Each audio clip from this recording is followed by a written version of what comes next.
تعالوا معنا اليوم يا شباب، لأنه فزنا المعركة وخسرنا الحرب.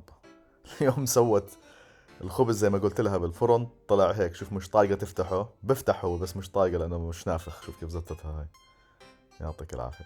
ممتاز للتغميس بس ما بفتح. المهم، خليكم معي زي آخر مرة. عندنا خبز العربي نفس المبدأ.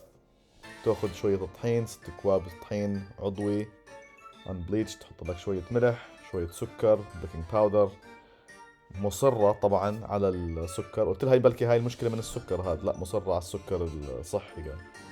تحط الخميرة وتحرك. برضو الخميرة بزبط بدون ما تحط اي شيء ثاني فيها.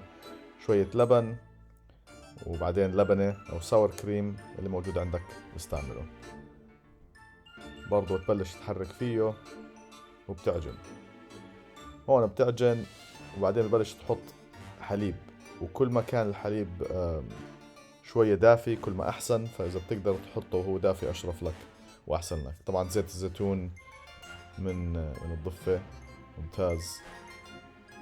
بعدين بتبلش تحرك فيه لحتى تطلع لك العجينة هيك 100% ممتازة نظيفة، تقدر تطلع منها الشعرة بسهولة جدا جدا. غطيه بالبلاستيك. طبعا مصرة على موضوع البروف. هذا يا شباب عبارة عن 38 درجة بالفرن، وتخليه يرتاح وهيب بنفش معك زي الصقر. تقيم البلاستيك بتكبه بالزبالة، بتأثر على الطقس الحراري في الأرض. تضربه بوكس، بتطلعه من الجاط، شوية زيت زيتون على الكاونتر، وتبلش تفرده وتسويه زي الرغيف العجيب. دائرة ممتازة هيك، بتقصه لأرباع، بتعمله كمان دوائر، وتحطه على جنب مشان يرتاح. كل مرة احنا بنريحه 10 ل 15 دقيقة. لما تريحه بفرد الخبز أحسن. فهاي المرة شكله ما خلته اسمه يرتاح كويس، بس هي مصرة إنه الفرن المشكلة طبعا. بس أنا باعتقادي طبعا إنه مش المشكلة الفرن.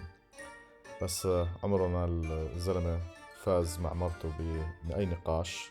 فما تصر، ما ترد علي، خلي شعرك. أنا خسرت شعري في هالمواضيع. أنت ضلك ماشي زي ما أنت بتحتاج. المهم، تاخذ المرق هذا السامبل سايز وبتبلش ترق فيه وبتحطه. تذكروا آخر مرة برضه حطيناه وفردناه وريحناه على شراشف. هاي المرة هي مصرة تغير كل اشي زائد الفرن، بعدين مشان ما نعرفش انه المشكلة هي الفرن ولا مش الفرن. بس تخلص تبلش تحطه بالفرن مشان ينفش. هاي آخر وحدة. شوف اللقطة. فشايف حطينا 6. طبعا بس عبارة عن مرتين أحسن من اللي عندنا إياه هناك. هاي وحدة نفخت والباقي زي الأولاد فشلوا. هيو شايف زاكي كلياته. والله زبط، ما بعرف ليش مش عاجبها. بس شكله يا شباب احنا زي ما قلت لكم خسرنا المعركة، رح ترجع على المقلاية يعني. المهم تعمل لنا خبز. صحتين يا شباب.